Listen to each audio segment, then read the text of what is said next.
Good morning.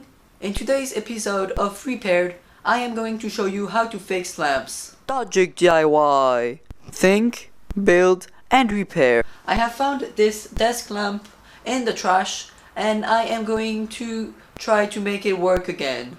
First, we need to make a diagnosis to see where the problem comes from. For this, we are going to turn on the light. First, we plug it in the power outlet, which is turned off. We keep our hands off from the electrical appliance and from the desk just for safety. We can turn the power on and try to push quickly the button. And here, what? The light actually works? But then why did they throw it away? They could have given it to Salvation Army or some other charities. Well, I guess that is good for me. Well, today you've learned how to repair a lamp. Thank you for watching and I will see you next time. Just kidding. Here is a second one that I have found in the trash. First, we can start by removing the top of the lamp and see whether the light bulb is broken or not. To do this, we can use the continuity function on our multimeter. Okay, well, fuck, dude.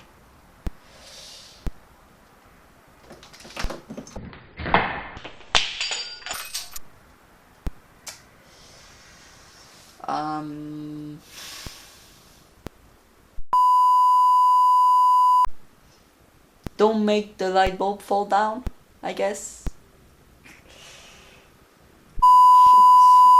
Anyways, to make sure that the rest of the lamp is working, we can use the continuity function of our multimeter to see whether or not the circuit is open. We can hook the two leads of the power plug with some alligator clips with the multimeter, and when we test it, if the two leads are in contact, this means that the circuit is closed. It should beep.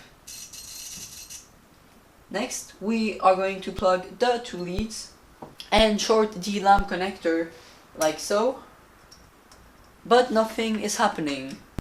Maybe it is because one of the wire inside is cut or the switch is turned off. Let's take a look at the switch. Apparently, the switch seems very broken, but fortunately, it is very easy to replace. We just have to solder a new one.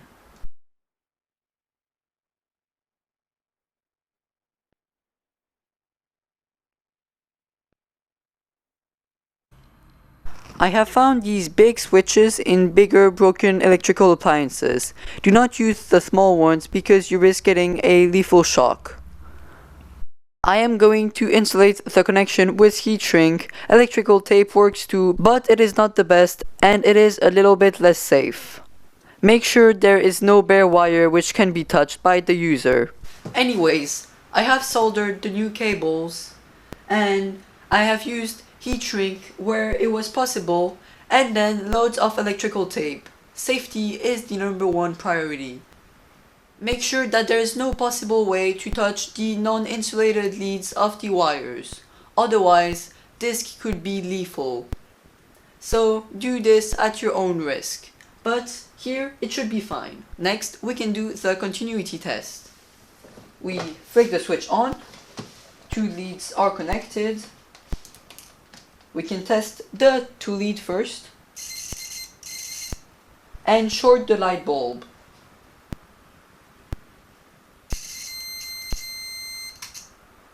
Yes, we can see that this is a success, and now we just have to change the light bulb and the lamp is ready. If you have a broken fluorescent light bulb, you can still scavenge components from the step-down buck converter before throwing the light bulb away.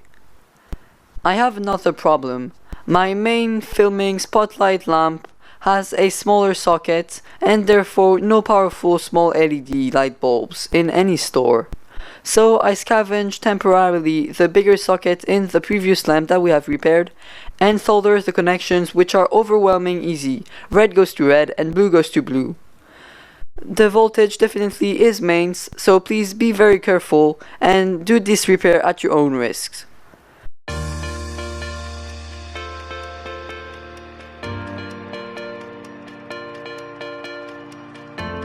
Then apply a ton of electrical tape or heat shrink tubing. Make sure there is no bare wire.